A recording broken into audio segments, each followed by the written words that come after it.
ഉമ്മൻചാണ്ടി സർക്കാർ കുലുങ്ങി വിറയ്ക്കുമ്പോൾ മറ്റൊരാൾ ഇവിടെ നിലവിളിക്കുന്നത് ആരും കേൾക്കുന്നില്ല. നടി ശാലു മേനോന്റെ കാര്യമാണ്. നാട്ടുകാരെ പറ്റിക്കാൻ ഇറങ്ങുമ്പോൾ ബിജു ശാലുവിനെയും ഒരു കമ്പനിക്ക് കൂടെ കൂട്ടിയിരുന്നു അത്രേ. ബിജു ശാലുവിനെ കല്യാണം കഴിച്ചു, ഒളിവിൽ പോകാൻ മൊബൈൽ ഫോൺ നൽകി സഹായിച്ചു. എന്തൊക്കെയാണ് ഈ നാട്ടുകാർ പറഞ്ഞു പരത്തുന്നത്? തലയിൽ കുമ്പളങ്ങയില്ല എന്ന് പറഞ്ഞാലേ തീരുവെങ്കിൽ പറഞ്ഞു കളയാം. ദാ ശാലു മേനോന്റെ പ്രസംഗം. പഴയ നിലപാടിൽ നിന്നു തന്നെ തുടക്കം. ബിജു രാധാകൃഷ്ണനായിട്ടുള്ള എനിക്ക് പ്രത്യേകിച്ച് ബന്ധങ്ങളൊന്നുമില്ല.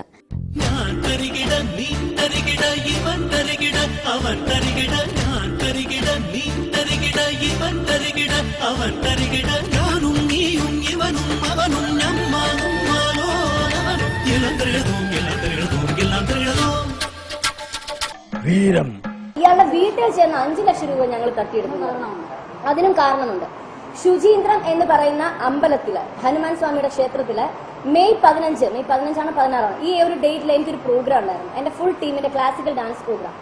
അത് സ്പോൺസർ ചെയ്തത് ബിജു രാധാകൃഷ്ണനായിരുന്നു.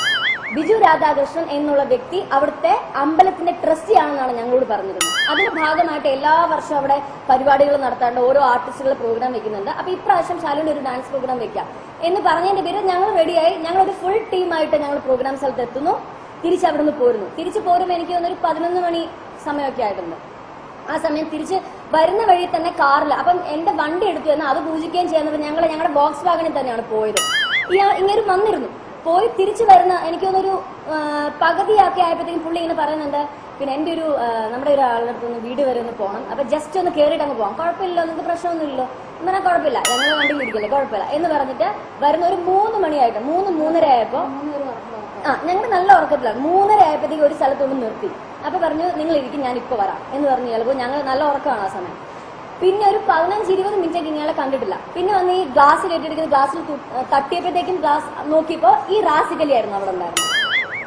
ഈ റാസിക്കലി അവിടെ വന്നു. അപ്പൊ ഇയാൾ എന്നോട് ചോദിച്ചു, കയറുന്നില്ല മാഡം, കയറുന്നില്ല. ഞാൻ പറഞ്ഞു, ഇല്ല, എന്നാ നല്ല ടയർഡാ, രാവിലെ എനിക്ക് ക്ലാസ് ഉള്ള, അവിടെ പോകണം. ഓക്കെ, അപ്പൊ ശരി എന്നാ ഓക്കെ എന്ന് പറഞ്ഞു. ഇതാണ് ശരിക്കും ഈ റാസിക്കലിയുടെ പ്രശ്നങ്ങൾ ഇപ്പൊ ഈ പറഞ്ഞിരിക്കുന്നത്. അല്ലാതെ റാസിക്കലിന്റെ അടുത്തുനിന്ന് 25 ലക്ഷം രൂപ ഞാൻ തട്ടിയെടുത്തിട്ടില്ല. അതിനൊരു ഇവര് തെളിവുകൾ കൊണ്ടുവരട്ടെ എന്നാ. ഞാൻ എന്തെങ്കിലും ഒപ്പിട്ട് കൊടുത്തിട്ടുണ്ടോ, അല്ലെങ്കിൽ അതിന്റെ ഭാഗമായിട്ടുള്ള എന്തെങ്കിലും രേഖകളുണ്ടെങ്കിൽ ഇവര് കൊണ്ടുവരൂ. സ്കൂളിന്റെ പല കാര്യങ്ങളിലും പല പ്രോഗ്രാംസിൽ പങ്കെടുക്കുകയും അതുപോലെ തന്നെ ഞങ്ങളെ ശരിക്കും പറയണമെങ്കിൽ ഞങ്ങളുടെ ഒരു ഫാമിലി ഫ്രണ്ട് ആയിട്ട് പുള്ളി മാറി. അത്രയ്ക്ക് ഞങ്ങൾ അവിശ്വസിക്കുന്നില്ല പുള്ളിയെ. കാരണം പുള്ളി ഇങ്ങനെ കാരണം അതുപോലത്തെ വാക്ചാതുര്യവും അങ്ങനത്തെ രീതിയിലാണ് ഞങ്ങളോട് ഇടപെട്ടതും. ഞങ്ങൾ തിരിച്ചും അതുപോലെ തന്നെയായിരുന്നു. എന്റെ രജിസ്റ്റർ വിവാഹം ബിജു രാധാകൃഷ്ണൻ എന്നുള്ള ഒരു വ്യക്തിയുമായിട്ട് എന്റെ രജിസ്റ്റർ വിവാഹം കഴിഞ്ഞു എന്നും പത്രങ്ങളിൽ വരുന്നു, ചാനൽസിൽ വരുന്നു. രജിസ്റ്റർ വിവാഹം കഴിഞ്ഞാൽ എന്ത് തെളിവാണുള്ളത്?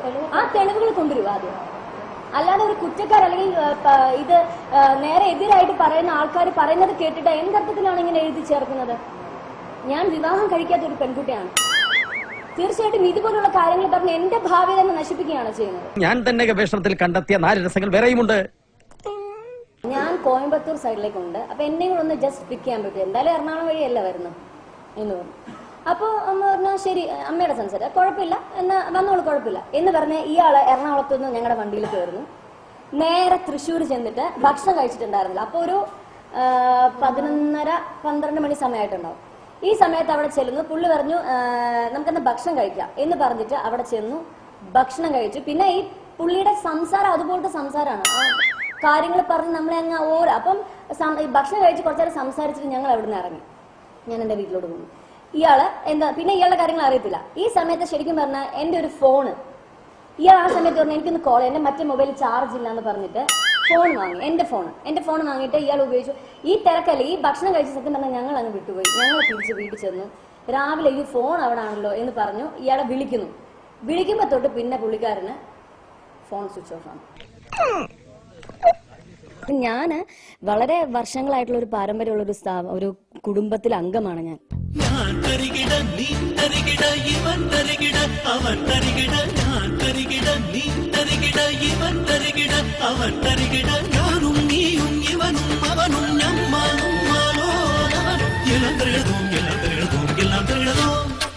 എല്ലാം കേട്ടപ്പോൾ ശാലുവിന്റെ നിരപരാധിത്വം ഡെമോക്രസിക്കും ബോധ്യമായി.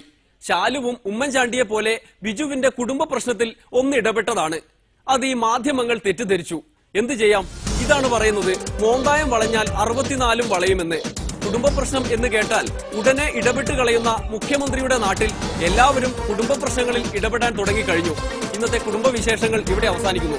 നാളെ കാണും വരെ നന്ദി, നമസ്കാരം.